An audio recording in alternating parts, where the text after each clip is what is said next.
بسم اللہ الرحمن الرحیم قال رب اشرح لی صدری ویسر لی امری واحلل عقدۃ من لسانی یفقہوا قولی۔ اللہ تبارک و تعالیٰ کا کروڑا احسان کہ اللہ تبارک و تعالیٰ نے ہم تمام کو امت مسلمہ میں پیدا فرمایا۔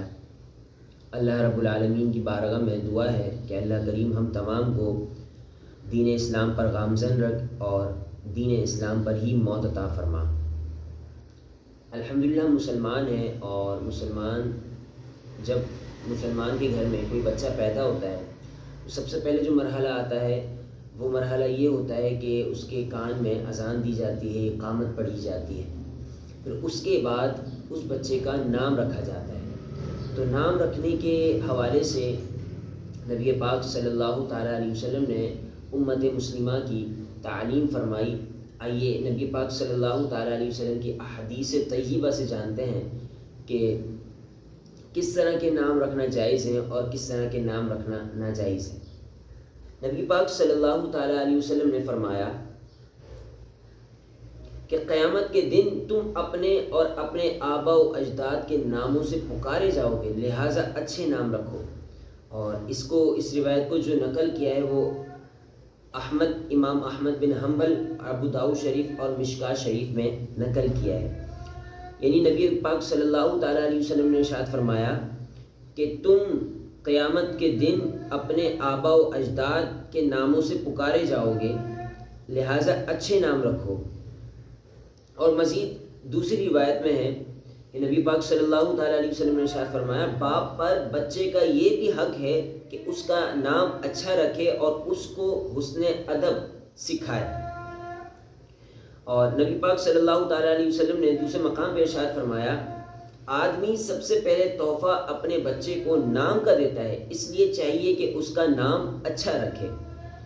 اور دوسرے مقام پر نبی پاک صلی اللہ تعالیٰ علیہ وسلم نے ارشاد فرمایا ابو داؤد شریف اور مشکاۃ شریف میں اس حدیث پاک کو نقل کیا ہے۔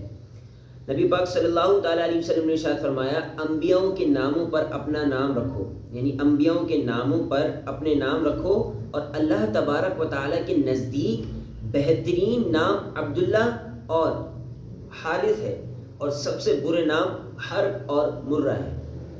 تو نبی پاک صلی اللہ تعالیٰ علیہ وسلم نے ہمیں اچھے نام رکھنے کی ترغیب ارشاد فرمائی ہے۔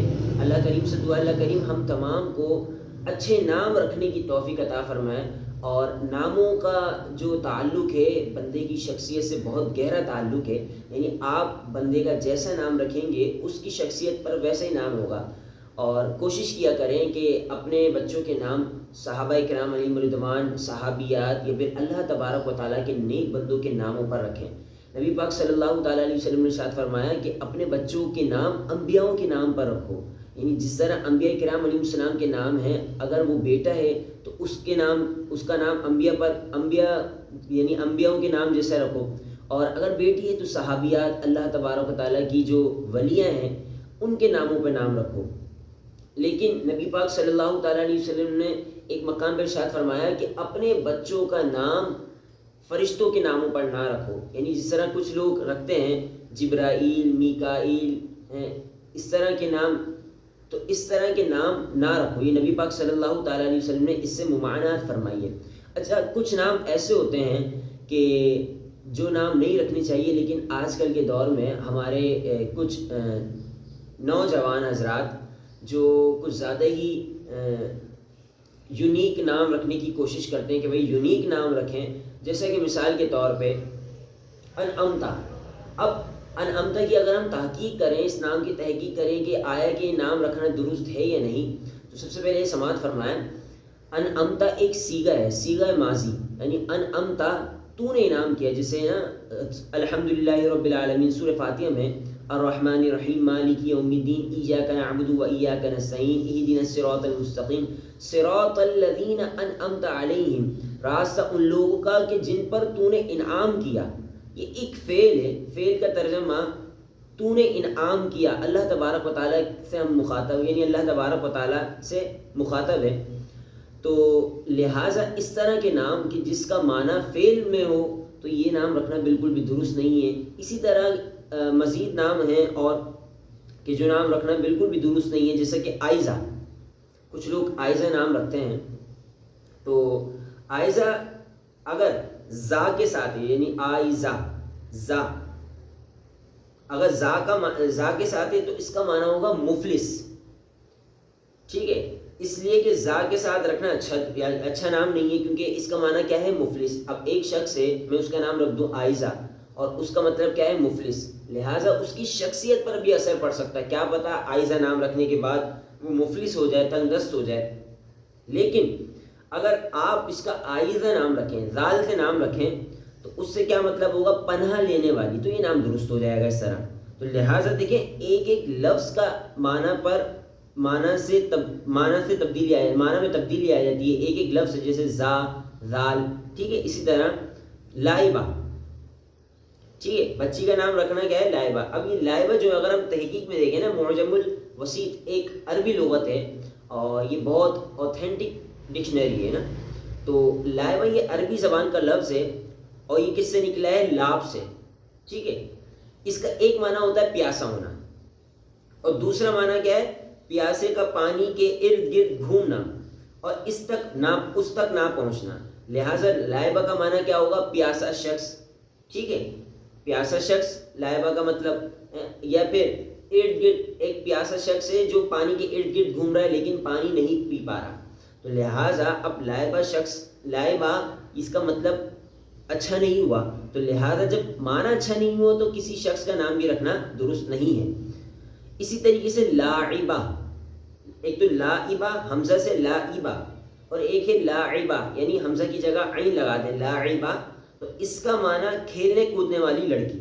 اب جب کھیلنے کودنے والی لڑکی ہے، اگر ہم اس نام کو کسی لڑکی کا نام دے دیں، کسی لڑکی کو یہ نام دے دیں لاعبہ یا پھر لائبہ، تو دونوں کے معنی درست نہیں ہیں، تو اس طرح اس کی شخصیت پر اثر پڑ سکتا ہے۔ تو نبی پاک صلی اللہ تعالیٰ علیہ وسلم کا جو فرمان ہے کہ اپنے بچوں کے نام انبیاؤں کے ناموں پر رکھو، تو لہٰذا اگر ہم اس حدیث پاک پر عمل کر لیں گے نا، تو انشاءاللہ تبارک و تعالیٰ انبیاء کے فیوز و برکات سے اور صحابہ کرام علیہم رضوان کے فیوز و برکات سے، اور اسی طرح اگر کوئی لڑکی ہے تو اس کے صحابیات پر نام رکھیں، اللہ تبارک و تعالیٰ کی ولیوں جو اللہ کی نیک بندیاں ہیں ان کے ناموں پر نام رکھیں، تو انشاءاللہ تبارک و تعالیٰ جب ان کے ناموں پر نام رکھے جائیں گے تو ان کا کچھ فیضان بھی ان بچوں کو بچیوں کو ملتا رہے گا۔ اسی طریقے سے اگر لڑکا ہو تو اس کا نام امیر معاویہ رکھیں۔ اچھا، ایک شخص سے تھوڑی بات ہوئی تھی میری، تو ان کے بیٹا پیدا ہوا، تو میں نے بولا کہ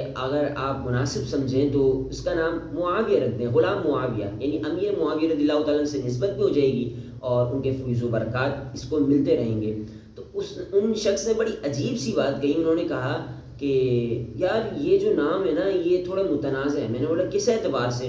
تو بولے یار اس نام سے اختلافات ہیں۔ میں نے بولا کس کو اختلاف ہے؟ اہل سنت کو تو بالکل بھی اختلاف نہیں ہے، یہ صحابی رسول ہے، کاتب وحی ہیں، نبی پاک صلی اللہ تعالیٰ علیہ وسلم کے بڑے برگزیدہ صحابی ہیں۔ تو اب جب انہوں نے بات کہی تو مجھے بالکل بھی اچھا نہیں لگا، پھر انہوں نے اپنے بچے کا نام حسین رکھ دیا۔ دیکھیں امام حسین رضی اللہ تعالیٰ کی ہم عظمت و شان بالکل بھی بیان نہیں کر سکتے، ان کی عظمت و شان بہت زیادہ ہی اعلیٰ و رفیع ہے، لیکن صحابہ کرام علیہم رضوان کے ناموں پر اگر آپ اپنے بچوں کا نام رکھیں تو انشاءاللہ تبارک و تعالیٰ صحابہ کرام علیہم رضوان کے فیوز و برکات سے بھی آپ کے بچے مستفیض ہوتے رہیں گے۔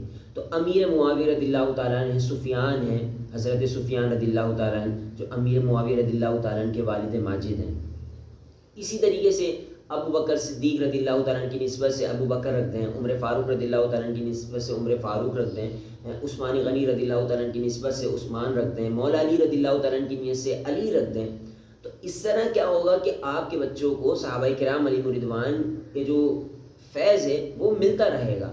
اللہ کریم سے دعا، اللہ کریم ہم تمام کو اپنے بچوں کے اچھے نام رکھنے کی توفیق عطا فرمائے، اور جو نبی پاک صلی اللہ تعالیٰ علیہ وسلم نے ہمیں نام رکھنے کے حوالے سے تعلیم ارشاد فرمائی اس پر عمل پیرا ہونے کی توفیق عطا فرمائے۔ دعاؤں میں یاد رکھیے گا۔ السلام علیکم ورحمۃ اللہ وبرکاتہ۔